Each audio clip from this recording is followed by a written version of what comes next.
Good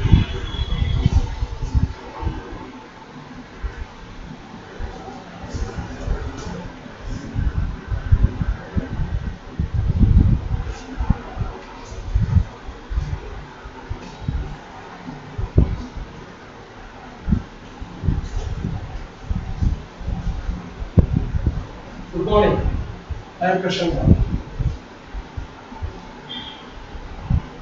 Well, last time we completed the proof of the cyclic decomposition. So we were looking at some of the consequences of this theorem, and one of them was that for a given deadvisible subspace, proper subspace of V, there exists a D-invariant complementary subspace. Now this we do last.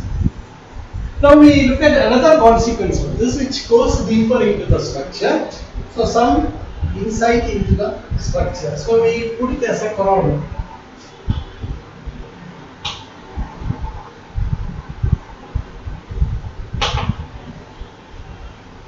Let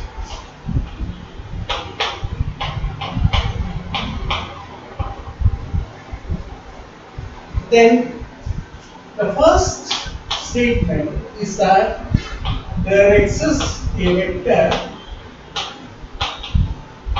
V belonging to V, V not equal to 0,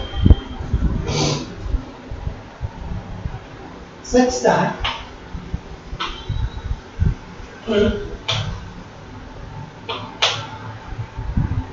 the T annihilator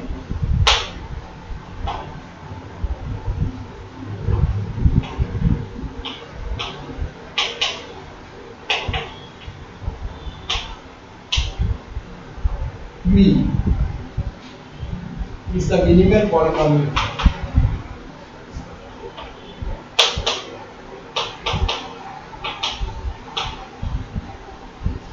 Okay, I can remove this because I am going to do that. Minimal polynomial.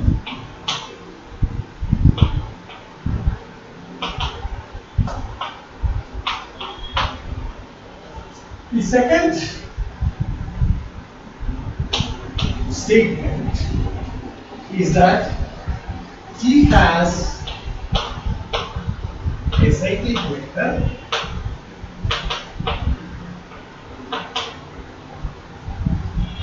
if and only the characteristic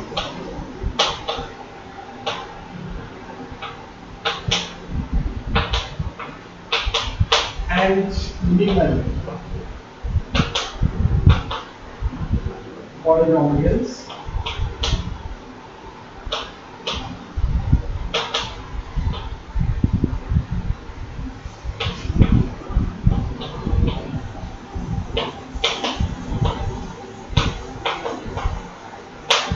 see, we know that given T,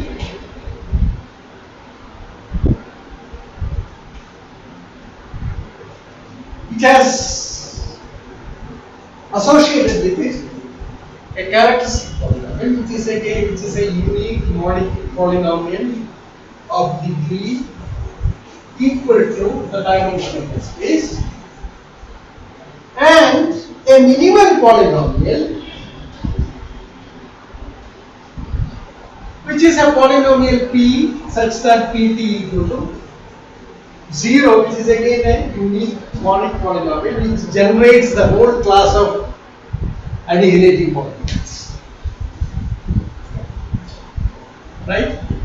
So what this second part of this theorem states is that one can detect whether there is a cyclic vector or not by looking at the minimal and characteristic polynomial form. If they are the same, then T has a cyclic. Okay? And the corresponding space V is a cyclic space in relation to the linear transformation. So let us prove this theorem. I mean, there is nothing much to prove this. It's more or less obvious, but certainly something that gives insight into the structure of this, the space and its relation with the minimal polynomial and the characteristic. Okay, so we proved this.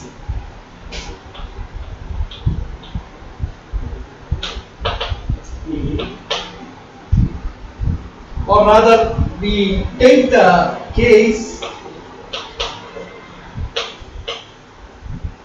p equal to 0. That's a trivial case. Now these results are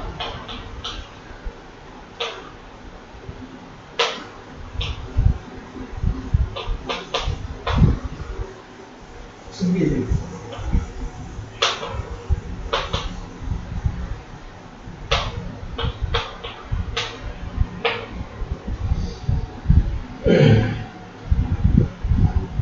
And that's easy. So there's only one vector in that space, namely the singular. That's quite easy. So what is significant is when v is not equal to 0. So we take v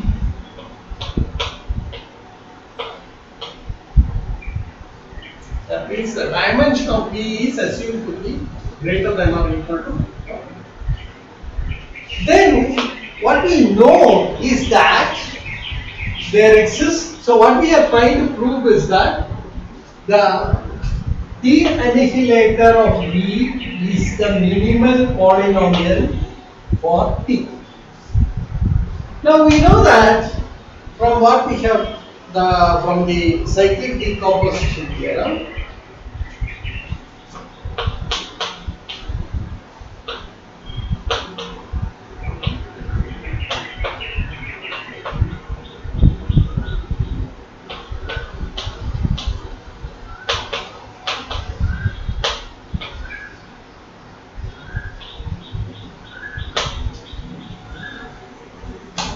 cyclic decomposition theorem,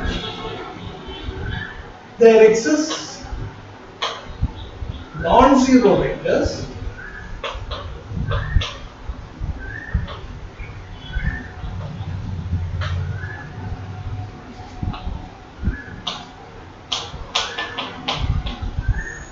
who are such that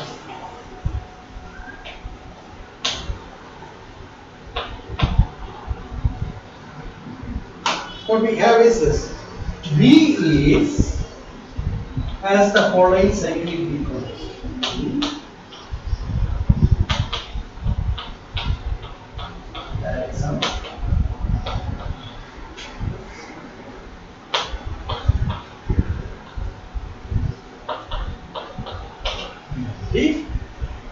And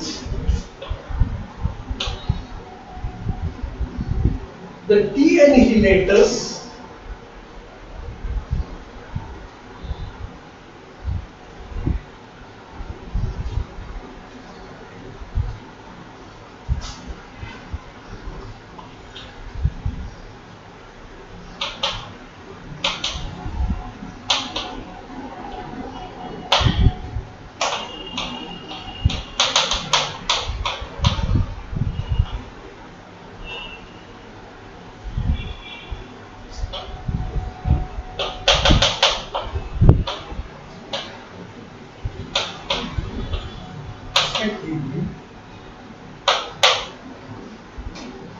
further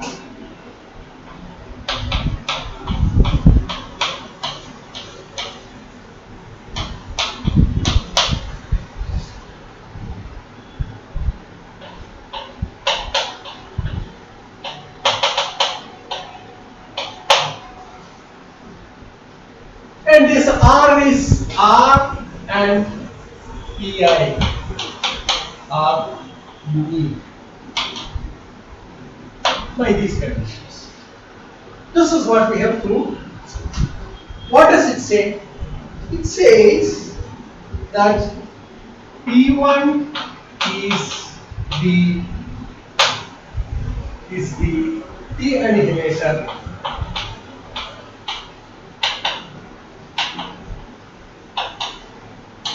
of B1,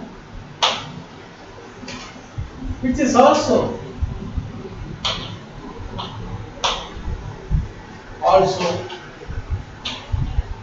the minimal polynomial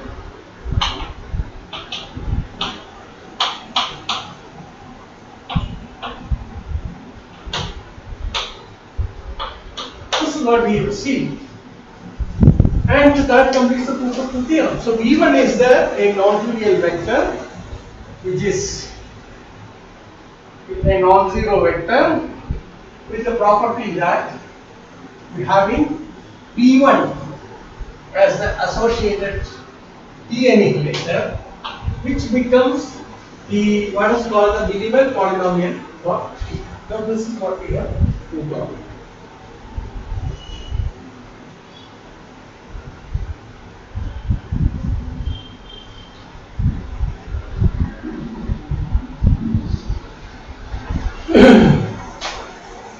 Now that proves the part A. B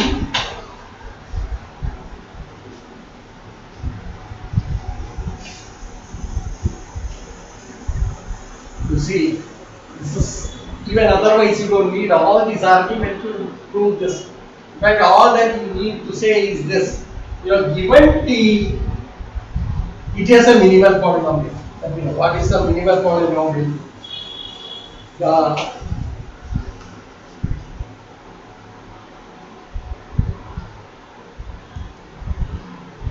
The minimal polynomial is the following. The minimal polynomial has the property that it is the generator of the annihilating polynomials. It's a monic polynomial. Okay. So no polynomial of degree less than the degree of the minimal polynomial does this. Okay. So what does this mean? Suppose there does not exist a non-zero vector V such that which happens to be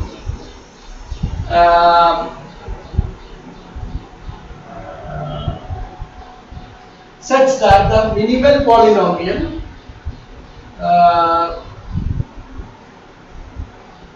the T annihilator becomes the minimal polynomial. So suppose such a vector is there. Suppose that there is a polynomial, a monic polynomial, lower degree which does this. What can happen? Okay. Then you see that this would fail to be the minimal polynomial. So if there does not exist such a vector P not equal to 0, then what would happen? For all polynomials would annihilate every vector. So the minimal polynomial would be certainly of something of a lower degree. Right? So once you fix the minimal polynomial, okay, there exists a non-zero vector with the property that the T annihilator of that vector is the minimal polynomial. Okay, now we go to the next. That is, we want to prove that T has a cyclic vector if and only the characteristic and minimal polynomials of T are identical. Now we start proving this. Assume T has a cyclic vector.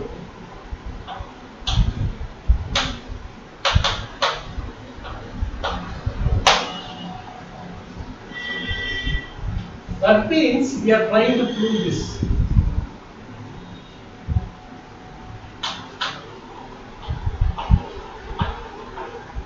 This is the assumption.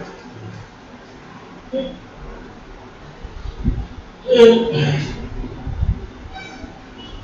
Then what does it mean? It means V is equal to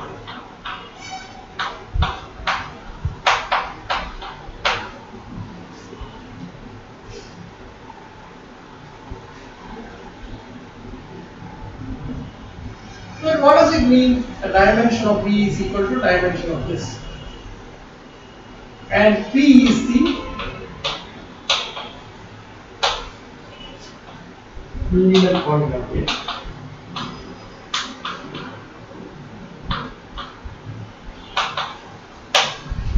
Which has a property that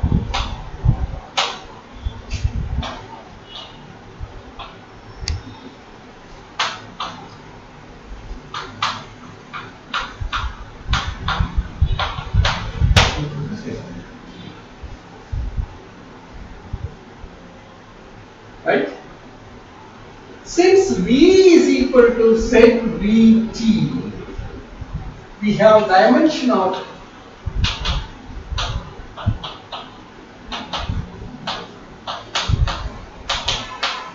what does this mean? This implies dimension of or the degree of P is equal to n, and hence T is the characteristic or P is the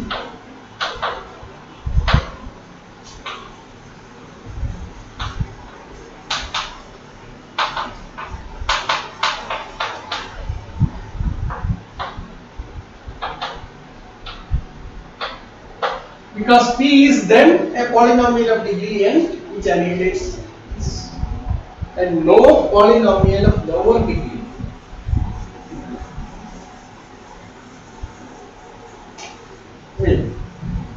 Really.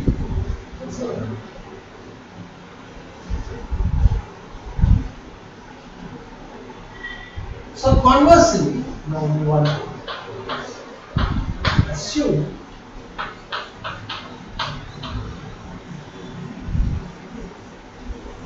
the minimal polynomial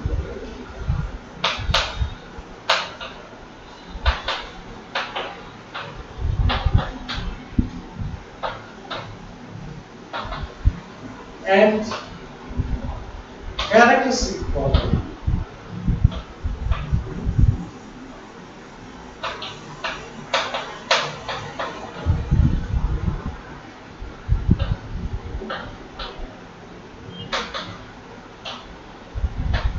are available.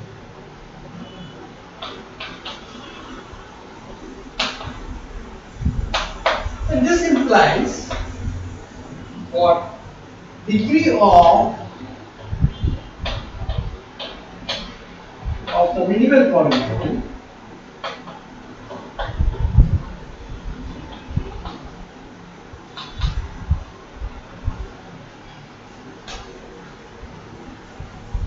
is dimension of the space V.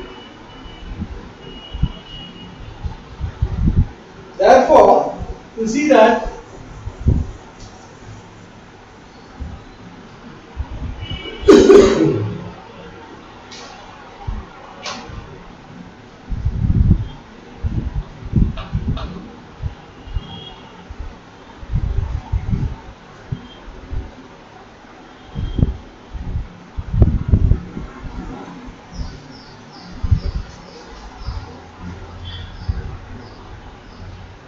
which implies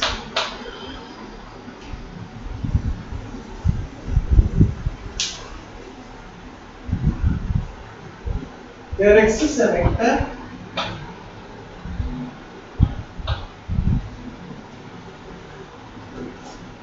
belonging to V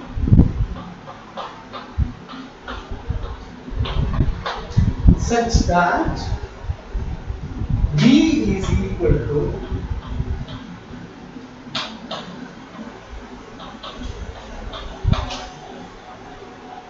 set V. It implies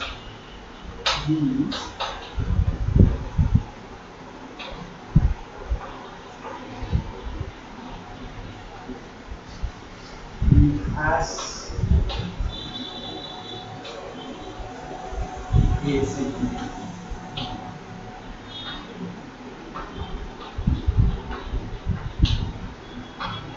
Therefore, what follows is that one of the ways in which you can assess without really identifying the vector is that V has a cyclic vector if and only if the characteristic polynomial and the variable polynomial are equal. So all that you need is, if you have a way of computing the variable polynomial and the characteristic polynomial, and check that they are identical. In short, you compute the characteristic polynomial and then show that no monic polynomial of degree less than the degree of the characteristic polynomial has the property that it annihilates the root space. So that completes it. So now we are in a position to state the main theorem that we intend to go through today, namely the generalized Cayley-Hamilton.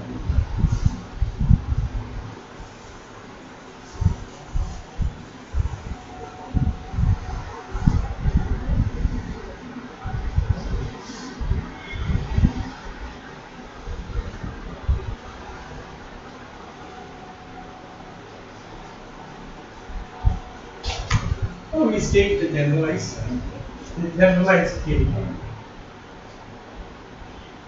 So before we state this theorem, we are already familiar with the Cayley-Hamilton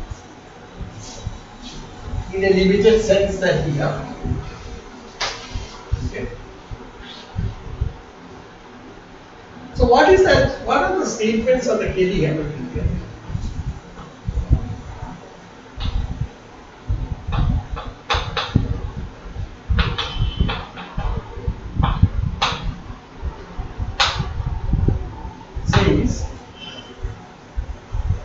That for D belonging to NP, there exists a unique monic polynomial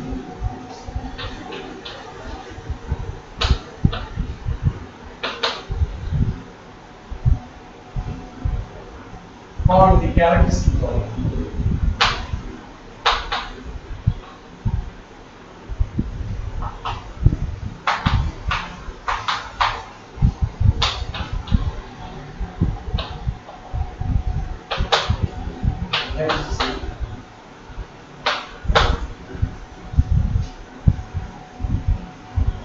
Such that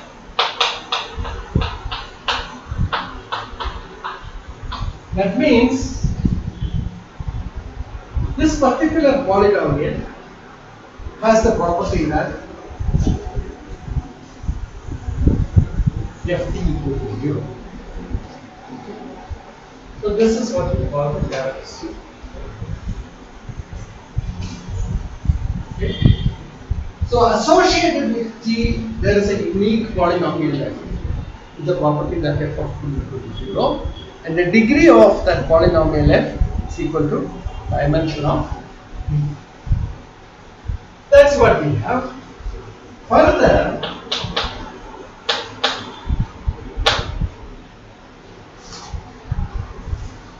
we have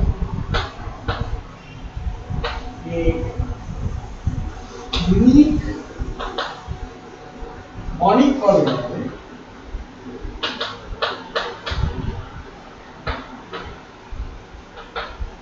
P associated with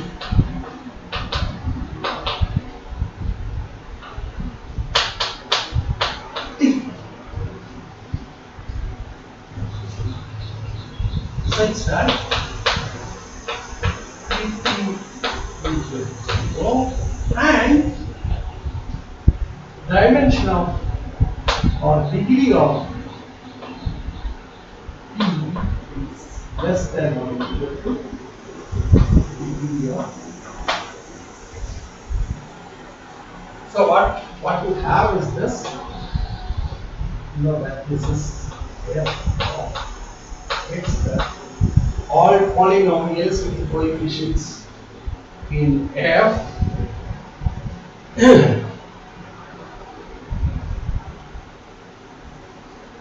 and then you have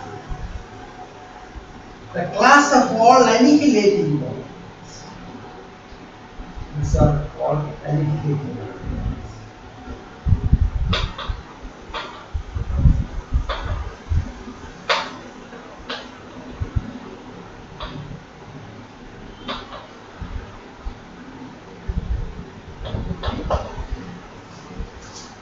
That means all GT, that is the G belong to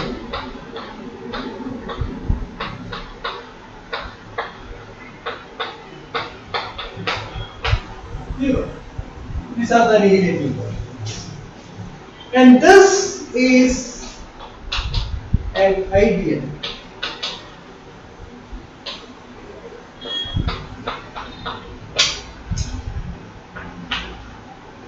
And this is a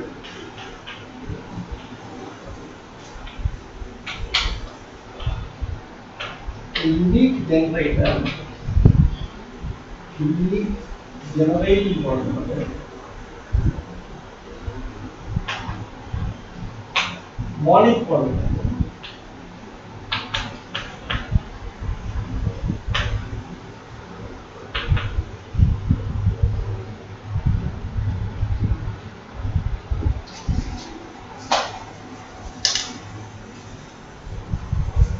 unique monic polynomial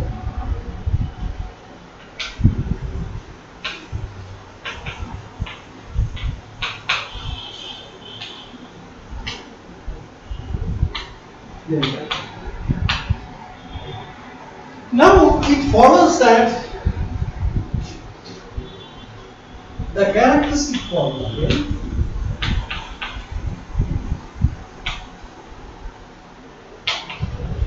belongs to this class. Is an annihilator.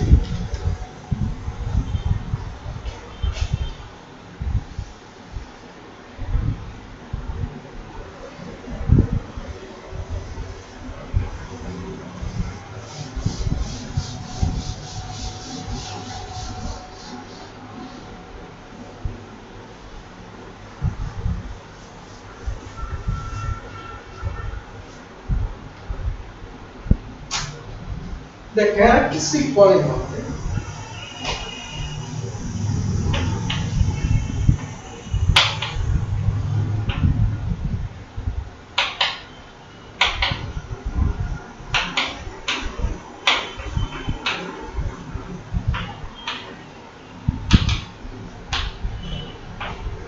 and that implies f is equal to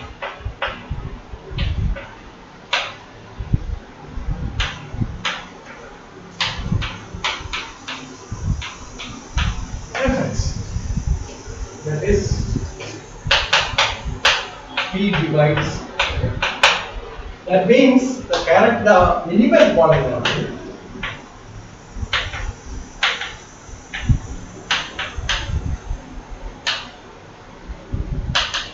divides the characteristic.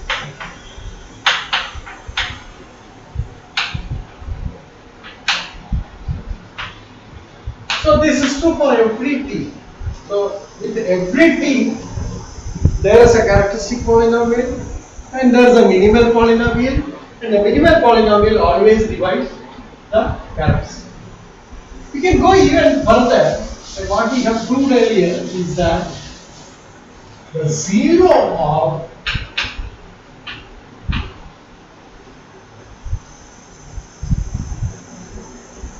every zero of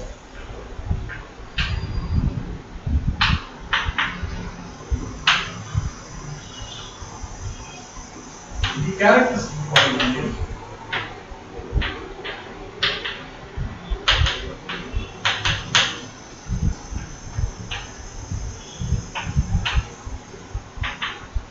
is also a 0 of the minimal polynomial.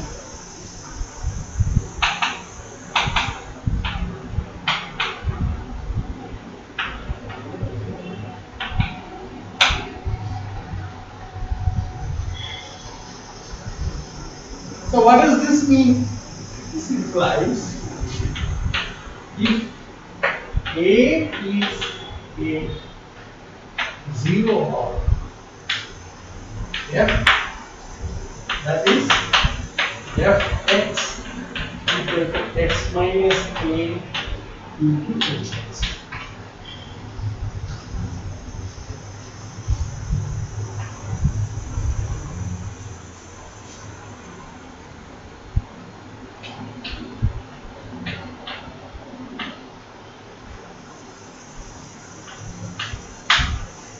With the characteristic polynomial, the degree is equal to n. Then what we can say is that then dx equal to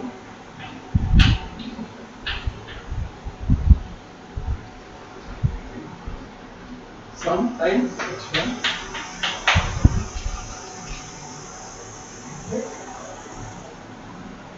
right, where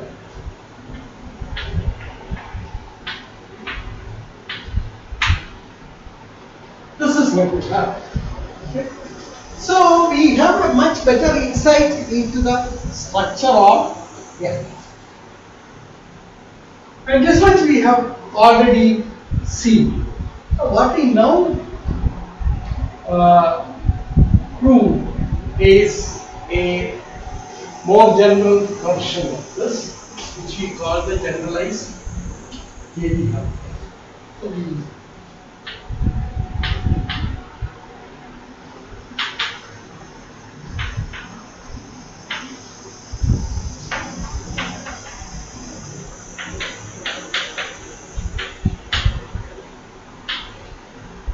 this is separate from this. Okay. What does this say? Let us make the statement of it.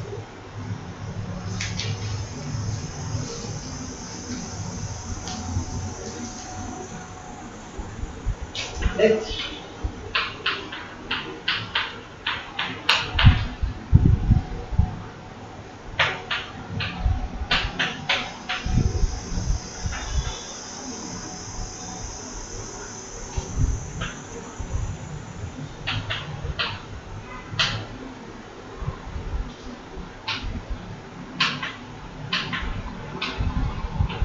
and the characteristic polynomial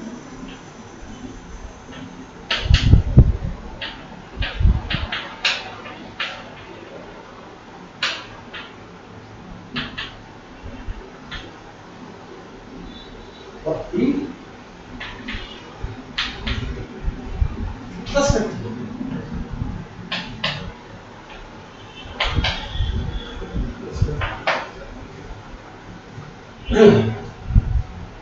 Then the first statement is that T divides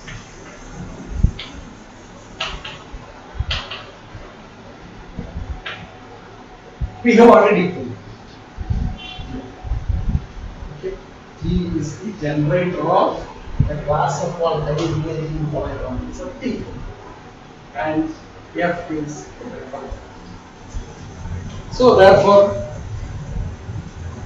it automatically proves that T divides. So there is nothing to do. The first statement is already taken care of.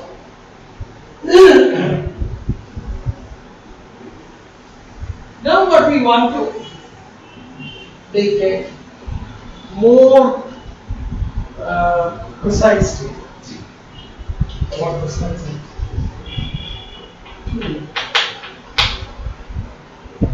E and F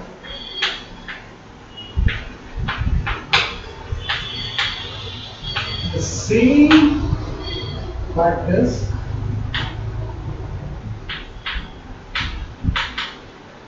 except for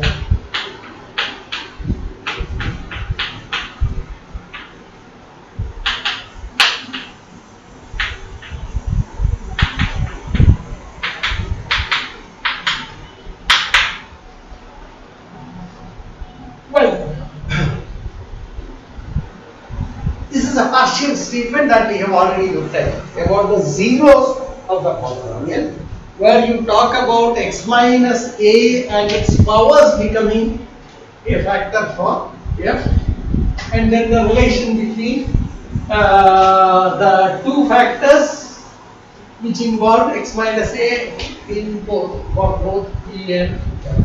That's what we have stated here. But now what we are saying is that we are not assuming that the factors are only of this kind, and what we talk about is the prime factorization. What does the prime factorization theorem says? The prime factorization theorem says there is a unique breakup of a polynomial into prime factors, uniqueness subject to the order in which you are writing it. So that's what we say.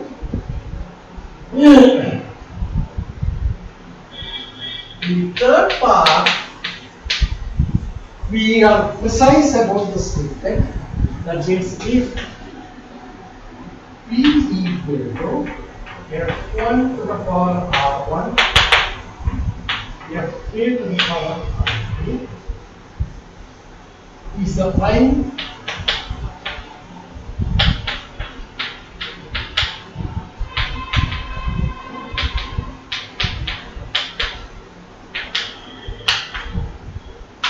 t, then f is equal to f1 or d1 is the prime factorization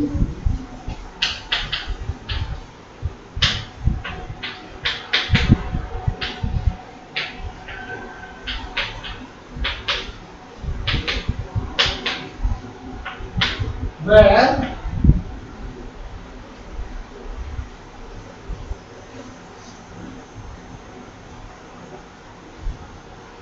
R1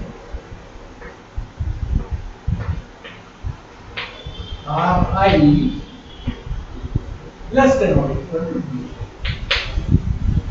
or I equal to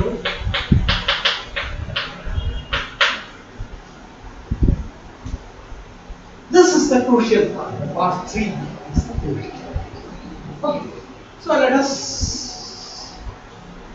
quickly talk about the first two parts, where we can use the, in fact I have already proved it.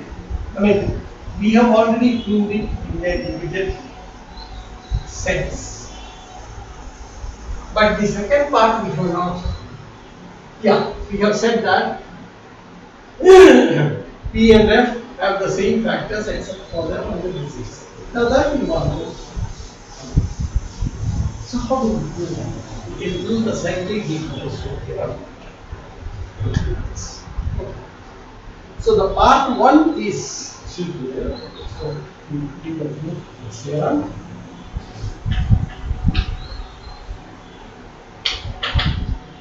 One is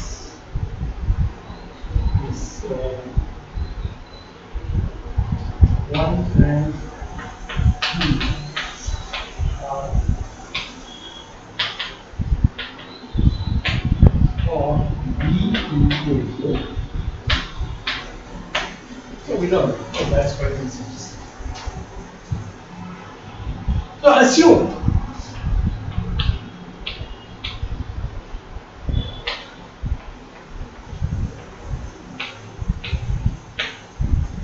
that means dimension of E is greater than or equal to 1. Then, given P V belonging to any, there exists, this is the cyclic decomposition, vectors in fact non-zero,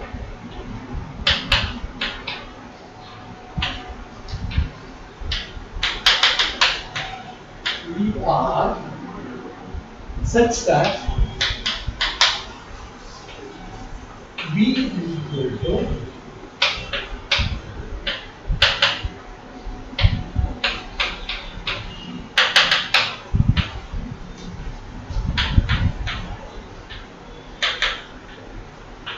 this we know, and we have the suppose EI is the T indicator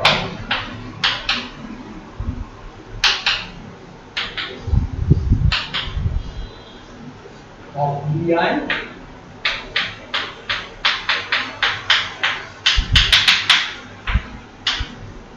then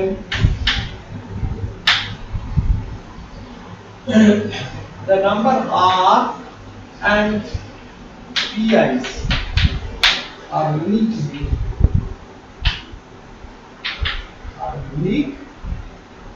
and we have PI divides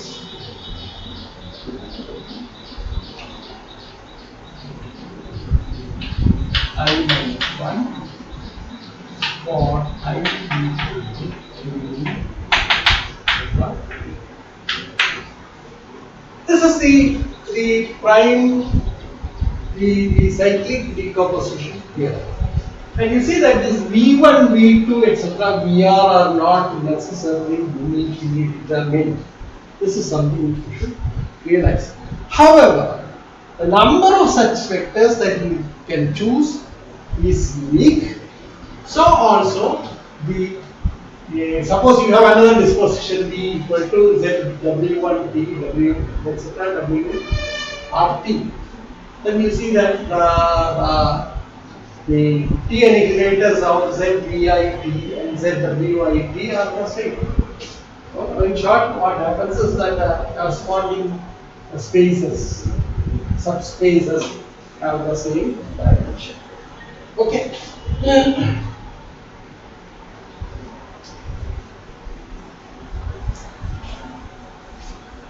Now what we have is that V1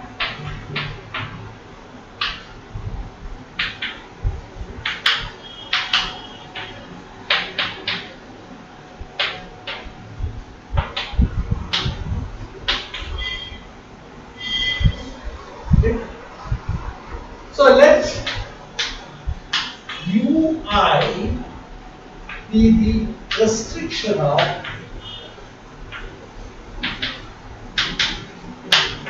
E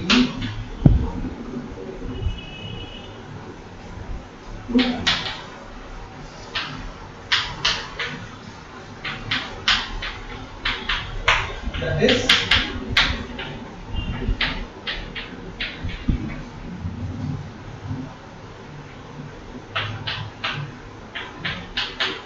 so there are subspaces on. So what you are doing is you have B here, you have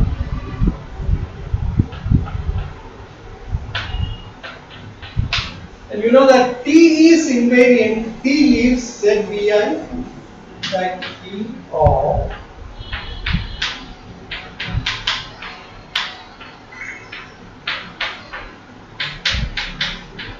therefore you are justified in defining UI. Therefore UI is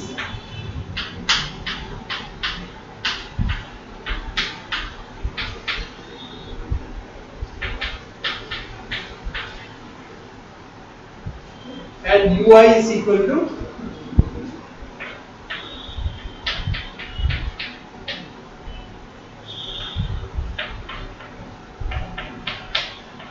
now this is what we mean by this solution.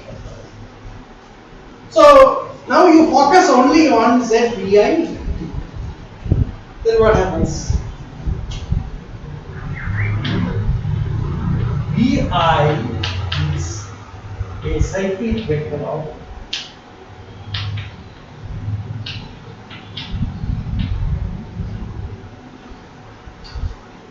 Ui.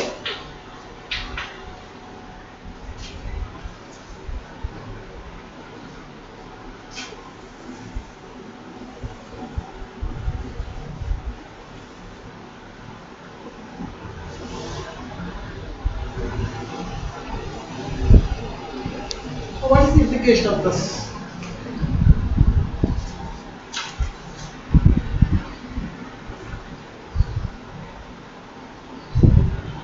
Therefore, you see the dimension of Vi is the same as, or the degree of Vi is the same as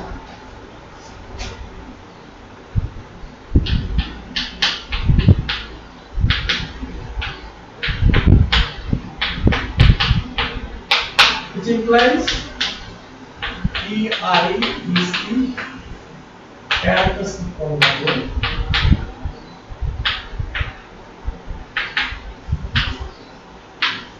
Ui. Okay. So what you have is that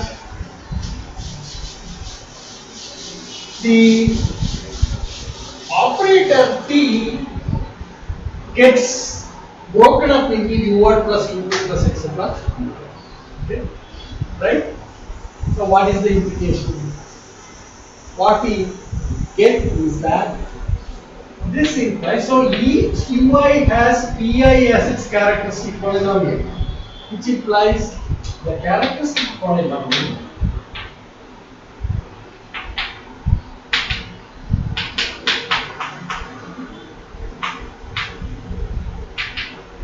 F is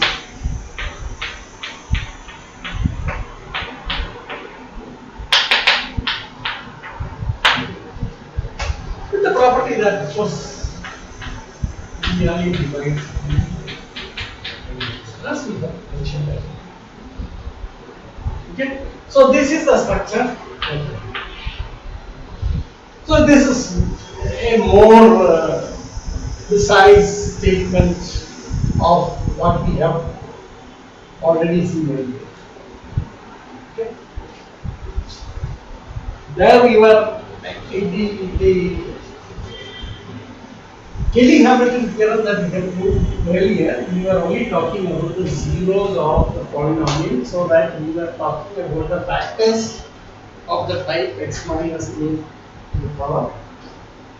So this is what we have. So it's a more balance.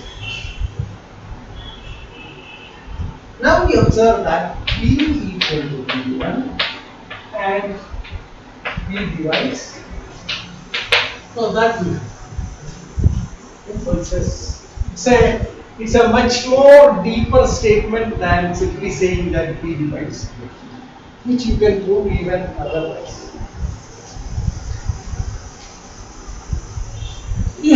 Hence,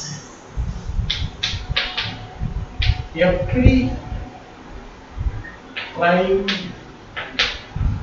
divides around P is a prime divisor of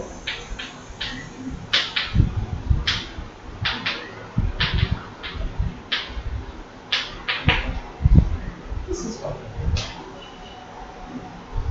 Now we want to prove the converse. Okay. So we shall prove the converse. And essentially the third statement of the theorem. Third statement of the theorem says that if P equal to F1 to the power R1, etc. So we now prove the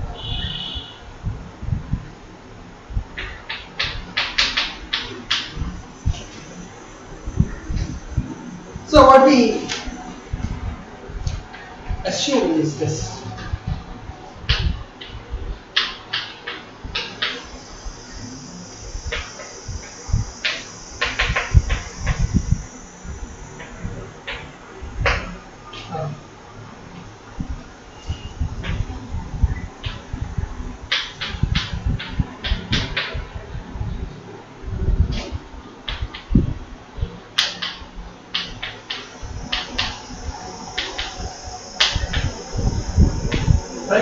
factorization.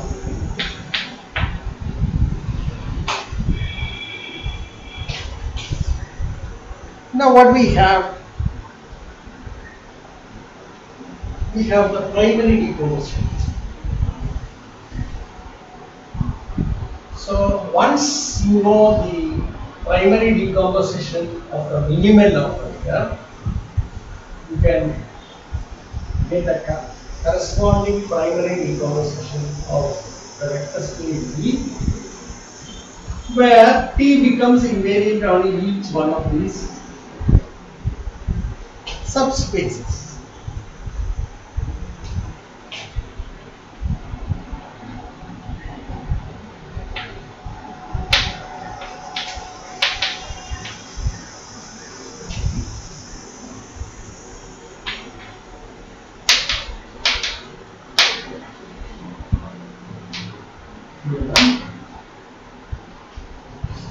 We have V equal to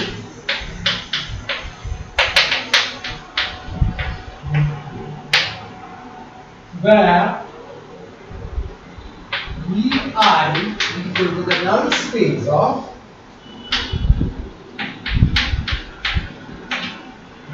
Fi Ri.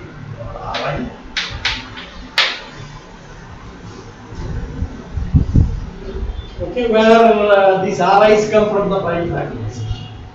This is what we have put earlier. So then Fi to the power Ri is the minimal polynomial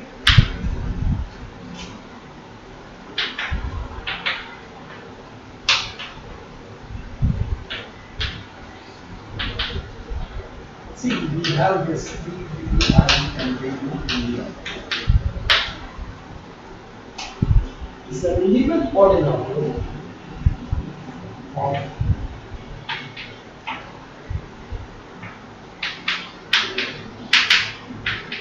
here.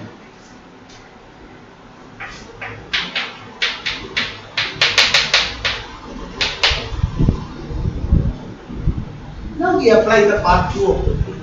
Now apply.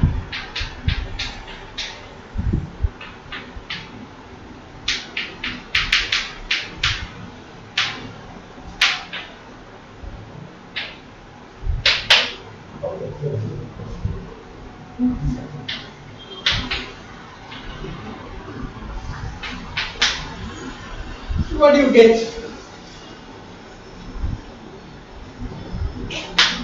The minimal polynomial of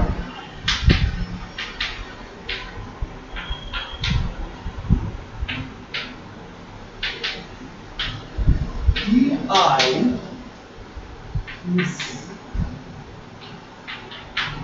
quite long.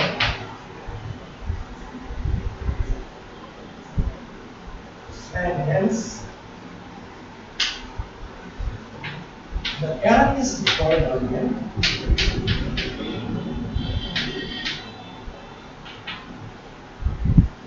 of Pn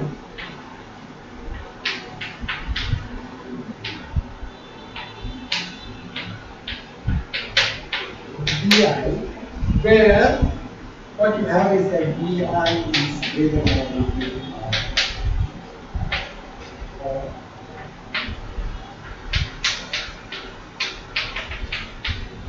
This is true. Because we have to have this Fi to the power Ri should be dividing the minimal polynomial, should be the characteristic polynomial of Tn, and therefore the only possibility is that, and this is a prime vector that you have, and you have no further splitting of it, therefore this is. So this is that. Okay. Now we make an observation.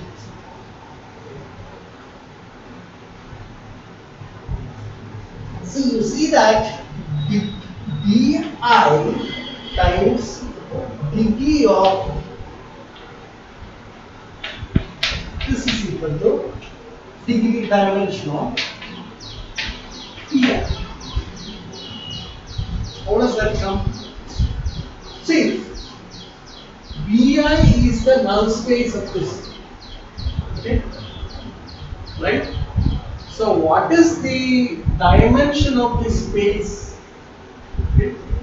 So that's actually the characteristic polynomial corresponding to Vi or of Di is given by Fi to the power Di.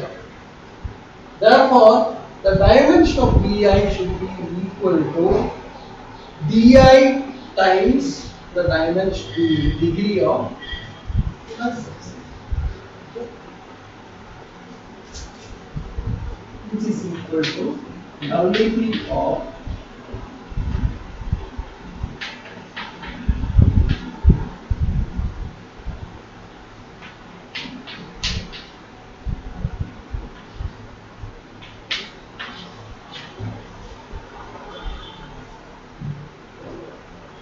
now.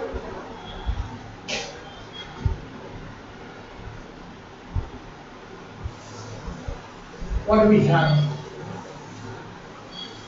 We have what is the relation between E and T. But T is the direct sum of U1, U2, etc.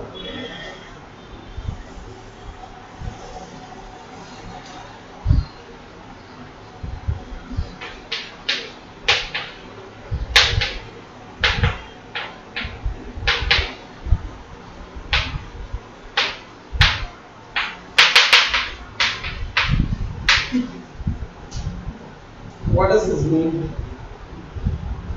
It implies f, the characteristic polynomial P, is the product of the characteristic polynomials of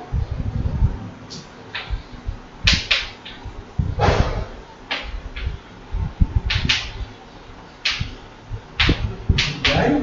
That is f is equal to v1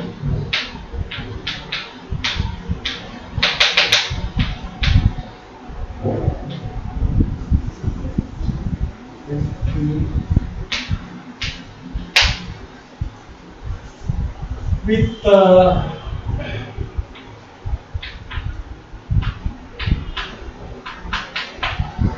this is the theorem. So that completes the proof of the generalized derivation. Now we know that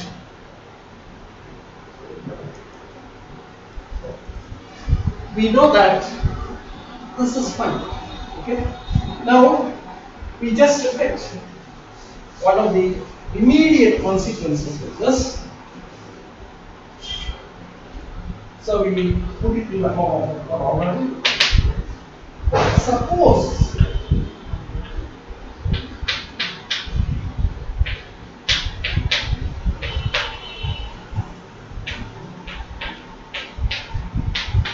nilpotent.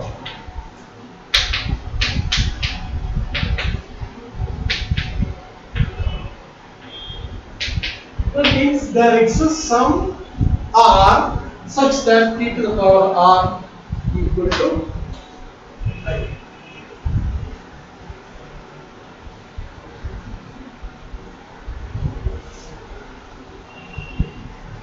And dimension of t equal to n.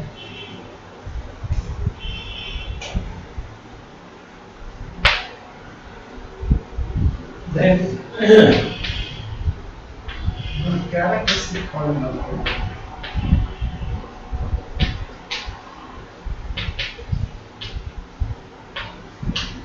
is now this is quite easy because you see that t is nilpotent means that there exists a k such that t to the power k is equal to 0, but t to the power k minus 1 is 0. Therefore, what does this mean? That means the minimal polynomial, therefore the minimal polynomial is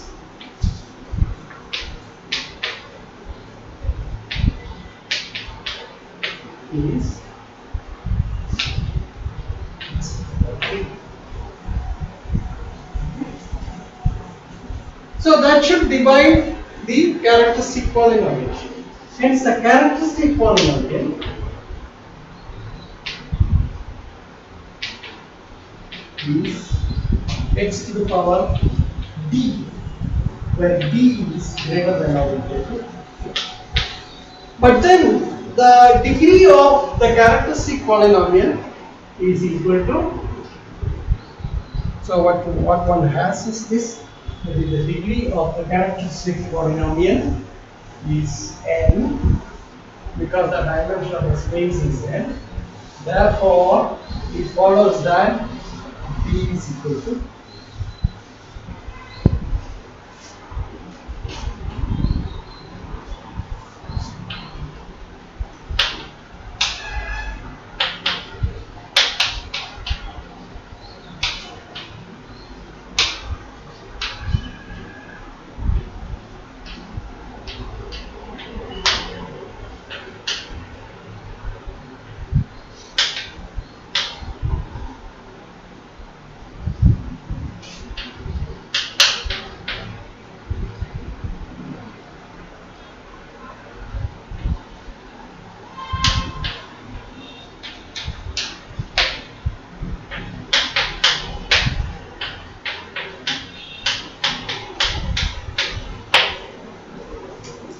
That completes the proof.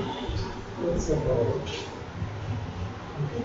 So I think I conclude here, and then next time we continue with the discussion. Okay. So thank you very much.